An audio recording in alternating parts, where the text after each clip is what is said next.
I was fascinated by the sustainability of it, going small to consume less, so you have more time, more money to do other things. Being in this small of a space, it's so freeing. I could vacuum in less than 10 minutes and I'm clean, it's done. Just having that smaller footprint to maintain, not to heat a huge house, not to cool it, not to appoint it. It's been amazing, just amazing. For me, it is reinforcing the joy of the people and not the stuff. Especially in the tiny living aspect of it, what I have enjoyed is how much it's helped me focus. If I could be outside in the sun, I can't always articulate it really well. I just know that it makes me happier.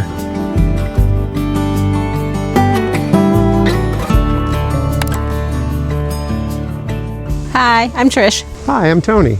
And this is our tiny house on wheels, Le Petite Maison Violette. And behind it is our tiny cabin in the Rocky Mountains of Colorado. The dimensions of our tiny house are 10 by 30 feet. I designed and purchased the shell and had finished the interior myself because of my interior design background. I built with SIPs, which is structurally insulated panels. So in the winters here, up in the mountains, it's warmer in the winter and cooler in the summer. We also have a rooftop deck, which is the railings you see behind us. I designed and built the shell through Rocky Mountain Tiny Houses in Durango, Colorado. They completed the exterior and the interior was unfinished and raw. And we did all that work ourselves. It was a 2-year, 2-month labor of love building out the interior. We moved it onto the property and I was in it with my 2 boys for about 3 months, and then Tony moved to town officially. The property is about 3/4 of an acre and has an existing cabin at 458 square feet. At present, we live in it part-time as we go through the planning and zoning process, and the goal is to live in it full-time and prepare for generational living. So that's it with the outside. Let's go take a look inside.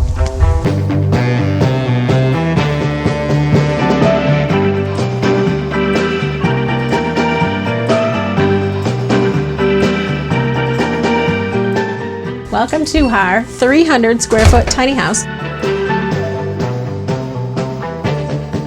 One friend said, build on the widest trailer possible. So this one's 10 feet wide.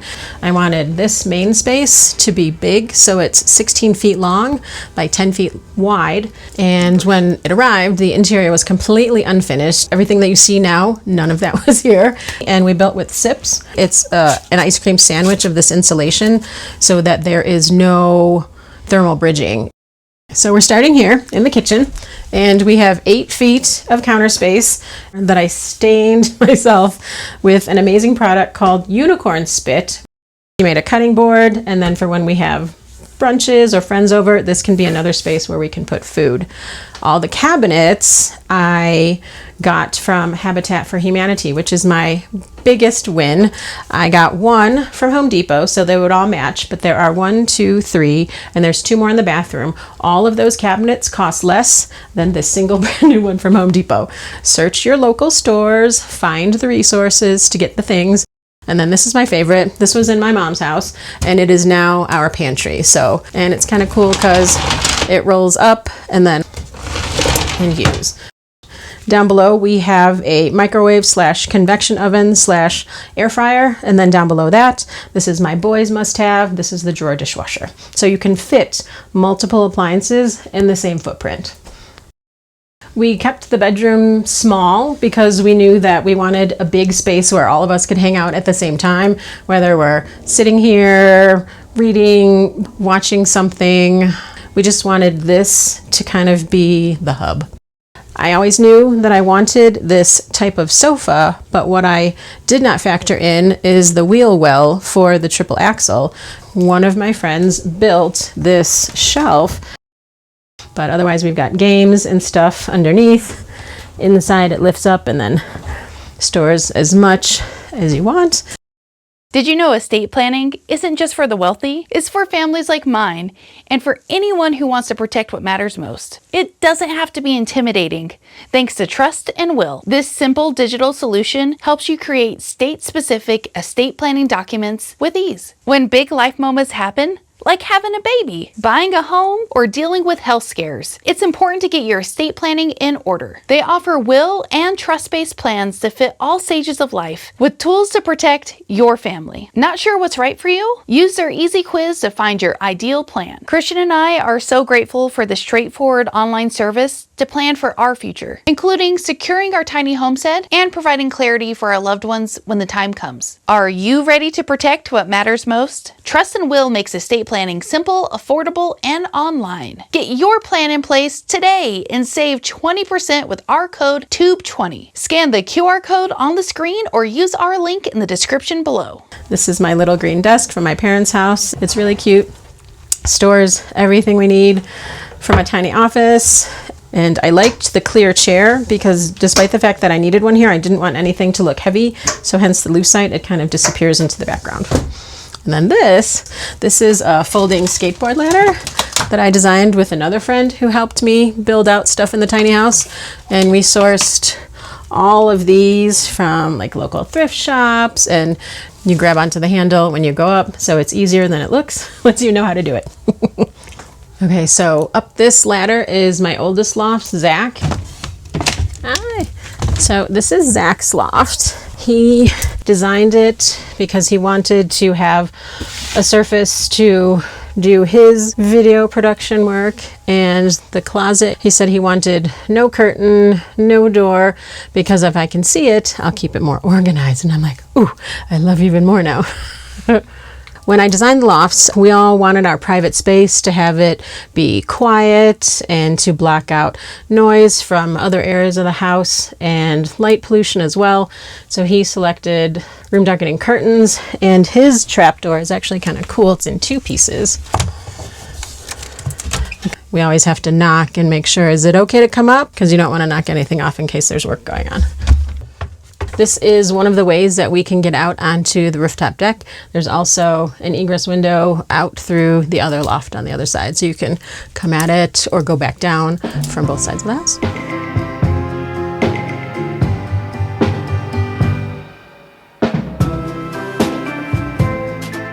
We've known each other 38 years. I was born in Chicago. I am a computer scientist, so grew up in the Midwest and then moved to Colorado a couple years ago now, 22, I believe. Have been tiny aficionado, I would say, since coming to Colorado. People would say a tiny house in the Illinois area because it was a vacation cottage that I raised a family of 6 in. I became widowed, got reconnected with Trish, and she's like, still working on a tiny house. And I'm like, sounds like fun. I need something to throw passion into. I like fixing stuff. I like building on things, and I get to be with my best friend. So it's like, heck yeah, I'll do that. Yeah, I'm really happy with how it all turned out, and the fact that you came on like the last 7 months and helped get us over the finish line. It was amazing. I have 2 teenagers, which was, I think, interesting for you again. And thank goodness for me, his kids are 10 years older than my kids, and now they're all our kids. But my oldest is 19, my youngest is 16. It's helped because you've had teenagers sooner. So some of the things that I had to go through and deal with them, I can't say it any other way than it's just super helpful. Teenagers are hard. Yes. But they come every other weekend. They're here every Monday, Tuesday with us. Having all of us here in the tiny house when my kids are with us those days or on those weekends, it's amazing. And it's also, some days it's like, wow, we can't all be in the kitchen at the same time. I'd say it's really helpful in reinforcing the ebb and flow of a family. Like, you can't be in that kind of proximity with someone and not interact with them. And oftentimes in the 21st century, I have this belief that maybe we're just not interacting with the people that are right next to us perhaps enough, and it really helps to have them right next to us on those days. And back down here, this leads to the first floor bedroom, which as a designer, I was aware that I didn't want to climb up and down stairs to go to the bathroom in the middle of the night. I put in pocket doors because you don't have to have extra space allocated in your home for swings. It's a really great feature. And this is a queen size bed. And you're probably wondering, why is it so high up off the floor? What this is this is gear storage, like for our paddle boards, kayak, Christmas bin, and the door access is actually down below the window on the outside. So this literally is our garage. This is our single closet. It originally was going to be all my closet, but then Tony and I started dating and now we're married. So this is his side and this is my side. And if you're thinking, oh my God, what? It is possible to roll your clothes and to store them efficiently and make it work for you. And now we're on the other side of the house, and that takes us towards where we have our washer. We only use the mechanical washer because we're fortunate enough to dry most of our clothes just on a line here. This helps us not only save space, but also save energy. And this is our coat, shoe, and utility closet to give us enough space to put stuff next to our washer. In our closet is also where we have our on-demand hot water heater. And leading into our bathroom, we have another pocket door, saving us some space, and another splash of purple. My favorite part of the bathroom is definitely the tiles. It was a passion project for me, getting to do that and to kind of get everything lined up perfectly and spaced. That's kind of my jam. One of Trish's favorite finds in the world is a $50 jet tub that we were able to recover from Habitat for Humanity. Didn't hit a landfill, got to have a second life with us. Trisha's favorite place is, I think, half submerged in water, so a big tub was one of her must-haves in the tiny. On this side is a composting toilet, which was a design choice that was made so that we could always be entirely independent of a municipal sewer if we needed to be. Here we have our sink with more of the countertop that matches the unicorn spit from the kitchen, ties it together, and has another one of those white base cabinets with a good storage drawer underneath. And we're going to step up into Jude's loft. Jude's a little bit taller than me, so he's still got some headspace. When he's sitting on his bed, he can sit upright, got a nightstand, his Nerf gun collection, and storage bins on this side for all of his clothes and things like that. He is a Nike aficionado, so he keeps his kicks really close to him. When Trish was designing this space, I wanted to make sure that we had cross breeze, so you have the two windows here in place. Jude wanted a slightly smaller mattress so that he could have a little bit more room in his loft. On this side, we have the entrance to Jude's bedroom and kind of have another nice trap door to kind of block out the downstairs. And in the best graceful way we can do it, let's check out the rooftop deck. And this is our rooftop deck, and if you look behind me, you can see exactly why I love it. This is like a spot as a family, we definitely enjoy it like a picnic area. When you have a day like this where it's perfect, you have the sun, you have the breeze.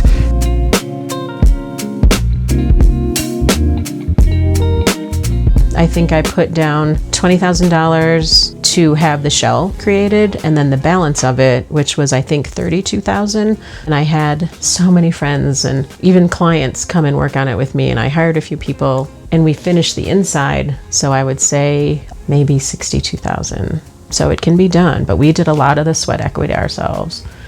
You did an excellent job of curating materials from things like the Restore. Buy Nothing groups. I sourced plywood. I sourced, I would say, more materials came from that. I saved a ton of money doing it that way. And it was about sustainability for me too, because I wanted to be able to keep more things out of landfills. We bought the property just for the sole purpose of plopping the tiny house on it. We chose to dig a well, so we have water unlimited rather than filling a 2,000-gallon cistern that over and over, yeah. For me personally ran out 3 times, of course, when I was in the shower. So I'm just like, maybe we figure something else out. So project-wise, we had municipal items that we had to address right when we got to the property first. We were at that point living in the tiny, and in the county that we live in, there is a size restriction. When you have an ADU, it can't be any bigger than 40% of the main structure. And the cabin is 458. 58 currently, and we need to get it to 780, let's just say, and change. And then because this is 300 square feet on the footprint of the main floor. And then we'll be in compliance. We'll be back here full time. When we bought the property together, I was gonna say, was it 270 or 280? We had to invest, it was like $30K to redo the septic because that had to get up to modern standards. And then it was probably another, it was a $40K to drill the well and to get that done correctly. The downsizing process to get from Chicago suburbs to here was a 97% downsize. We were in a 2,800 square foot house, just so much stuff. Slowly started letting go of furniture. We decided to pick up an RV. And I thought at first, I'm like, well, why would we do that? I thought only senior citizens traveled and vacationed in RVs. And because of Colorado, I learned everybody does that. But we learned how little you can live with. The 31-foot Class C RV was our tiny house case study. I figured if we could live in this, then I could design us a tiny house, and it's much more spacious. And from that, we learned that we all wanted our own private space. The downsizing process for me, being a professional organizer, going through and methodically doing it for myself, I was able to create the processes that now I teach clients. There's just no substitute for having lived it and then say, oh, okay, I know where you're at. Here's how we can go through this in a way that's going to be fulfilling for you, not just having people feel the loss, like, oh my God, I have to go to this smaller place. It was more like, no, this is the place I want to be with just the stuff I want. During COVID, that was how I became widowed. It was literally the most challenging time of my life. There was still an excessive amount of stuff in the house in Lake County. And my we partner methodically went through it one room at a time. I think even with my help, it was the hardest downsizing I'd ever done too, because I knew him, I knew her, I knew everybody, and it was just, it was a lot. But there was a lot of crying breaks. So it felt more like growth and less like loss. It was, but it's hard. Like, growth is painful sometimes. If it didn't have the layers of joy and the levels of history that we had, I can see how someone could do that without that level of compassion that you had.